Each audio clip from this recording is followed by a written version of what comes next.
Salut à tous et bienvenue sur Trot Spirit. Bon, après quelques semaines d'attente, j'avais dit que je présenterais la Boyoeda S5-11. On y est, c'est parti. Alors, vous avez un engin de 60 volts, 38 ampères heure en capacité de batterie, avec deux contrôleurs chacun de 45 ampères et des moteurs en fait de 3000 watts chacun, cumulés qui font 6000 watts. Son autonomie est annoncée à 120 km, je précise, bridé à 25 km heure. Et je pense en vitesse 1, parce que vous avez trois vitesses. Trois vitesses, trois modes de conduite, confort, éco, sport. Donc ça va du plus souple au plus hard, ça tire les bras dès qu'on dépasse le confort. Je vous dirai maintenant, après l'avoir essayé sur l'Odo, vous le verrez tout à l'heure, on a dépassé les 1500 km avec. Il n'y aura pas de déballage, etc. Parce que là, je voulais avoir bien utilisé la machine dans tous ses retranchements pour vous donner les défauts comme les points avantageux de cette machine. Donc déjà, première chose, c'est son prix, hein, affiché à 1000-1100 euros selon les sites sur lesquels vous allez. Pour l'équivalent de la puissance de la machine, si vous achetez Europe, français, au final, vous allez taper plus dans les 4000. 3000, 4000 et quelques. Donc c'est parti. Vous avez avec vendu alors une espèce de pompinette que je me suis jamais servi. Je vous cache pas, moi j'en ai acheté une électrique que je vous montrerai après, qui vous permet de régler tout seul. Une petite, un petit multi-outil, mais je vous déconseille de l'utiliser parce que la moitié, vous voyez, au final, ça se plie, c'est de la merde. Les deux accélérateurs qu'on vous met avec, style moitié de poignet ou moitié de poignet avec le pouce. Les deux, moi je déteste, surtout en off-road, que je fais beaucoup. Donc moi j'en ai remplacé un par celui-ci. Je ferai peut-être une petite vidéo, un truc super court pour vous montrer le comment j'ai fait. Et toutes celles, parce que j'en ai utilisé beaucoup pour savoir quelle était la mieux, surtout pour le tout-terrain. Comme d'hab, casqué, ganté, c'est un conseil, surtout si vous la débridez souvent, donc chemin privé bien entendu. Vous avez l'amorto de direction qui est fournier avec, plus une selle, ce qui n'est pas cette selle-là. L'amorto de direction, en vrai la trottinette, même à 70, 80, 100, elle ne guidonne pas. Mais je vous conseillerais pour ceux qui font beaucoup de off-road, hein, je passe pas du tout chemin, vraiment du off-road, je vous conseille de le mettre, ça vous évitera de guidonner et peut-être quelques frayeurs. Ensuite pour la selle, elle est fournie avec une des sacoches 3 litres. Moi j'en ai deux parce que on a récupéré avec ma compagne plusieurs trottinettes qu'on remet en état.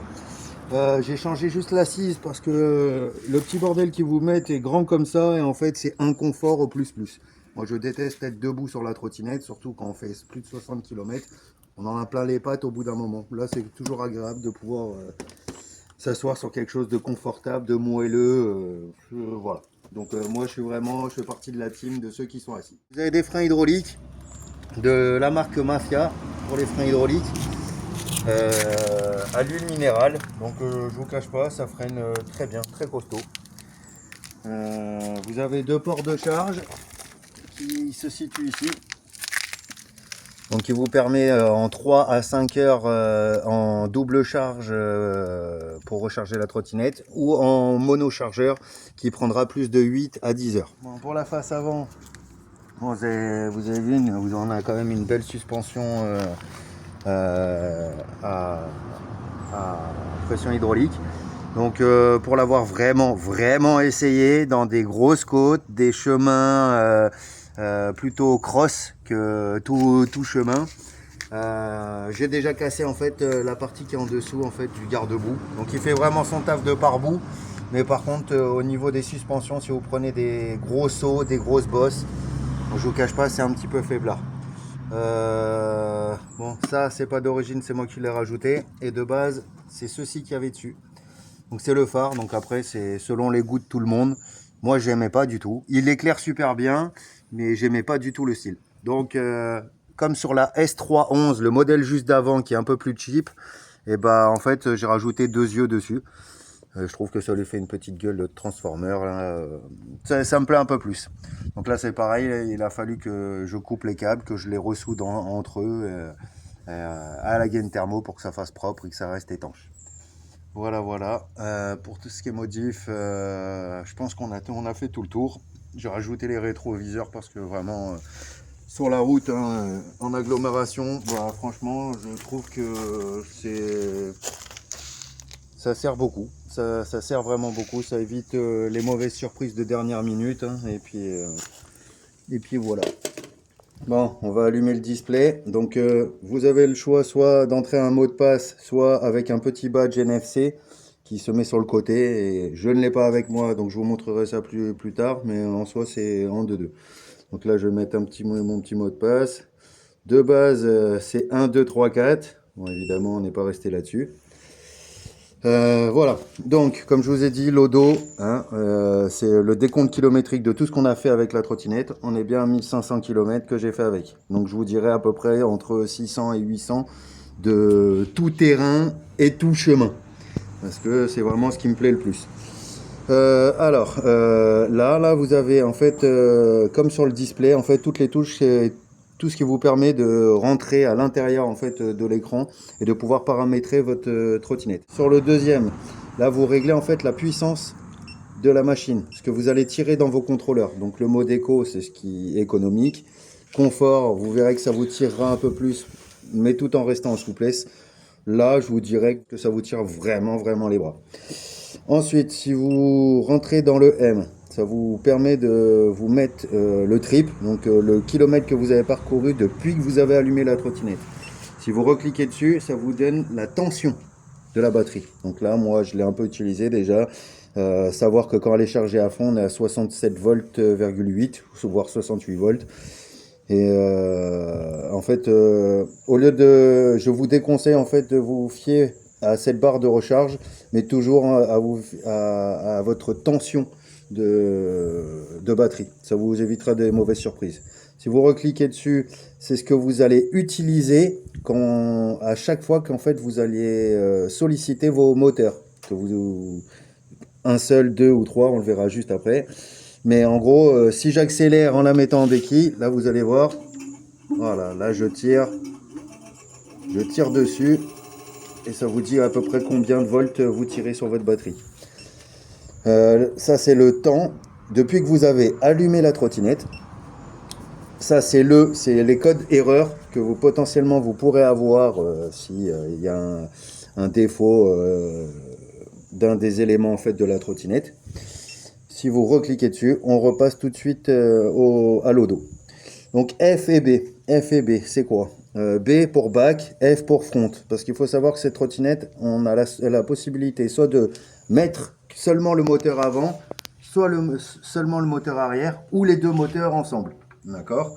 Donc moi, l'avantage que j'y trouve là-dessus, clairement, c'est si vous cramez votre moteur arrière ou avant, bah, vous en avez toujours un pour rentrer chez vous. C'est la seule et unique chose positive que je trouve à cela. Parce qu'en soi, pour moi, une trottinette, vraiment pour le tout-terrain, faut forcément qu'il y ait les deux moteurs tout le temps. Seulement à l'arrière, c'est trop faiblard. Seulement à l'avant, ça fait que déraper parce qu'il n'y a pas assez de poids. Donc vous bouffez le pneu et puis vous accrochez rien. C'est vraiment en cas de secours, moi je dirais. Donc vous avez le choix, front, back ou les deux. Ok, ensuite, on passe sur D. D, c'est la vitesse. Vous en avez trois. Donc la première, vous bloquez à 45 km/h. La deuxième, vous bloquez entre 65 et 69 km/h. Et la troisième, si elle est chargée à fond, moi j'ai réussi déjà à la pousser à 101 km/h. Mais elle est préconisée dans la documentation pour monter à 85. Donc la différence que j'ai vue entre le compteur du display et le compteur réel d'une voiture, c'est qu'il y a 6 km/h de différence. Donc eux, ils vous l'annoncent à 85. Si vous êtes à 85, vous serez en fait qu'à 79. En l'ayant monté à 101, bon, bah, je m'approchais quand même des 96. C'est déjà pas mal, je vous le garantis. Ensuite, vous avez ici, alors pour les clignotants, voilà, moi je les trouve super parce que vous avez quand même le rappel lumineux. Donc vous voyez, vous pouvez les mettre les deux, ce qui vous fera un warning, ou seulement un seul, l'un après l'autre.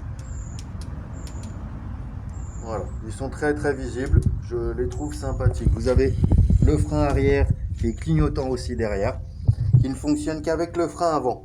Je ne sais pas si pour d'autres machines c'est pareil, mais moi ça fonctionne qu'avec le frein avant. Si je freine de l'autre frein, il n'y a pas de feu qui s'allume.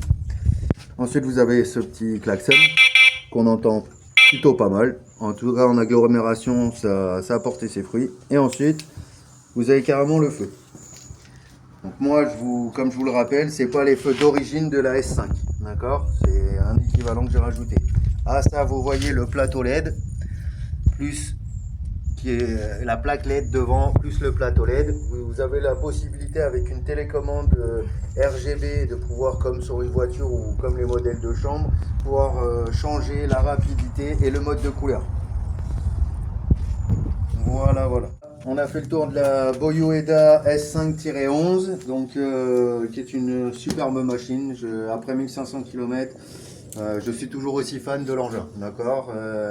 Des côtes à 45-50 degrés sans problème, je vous le dis. Si c'est pas bouillasseux, ça grimpe, il n'y a pas de problème. Donc les prochaines vidéos seront sur l'autonomie, les plus, les moins, et puis voilà. Sur ce, à plus!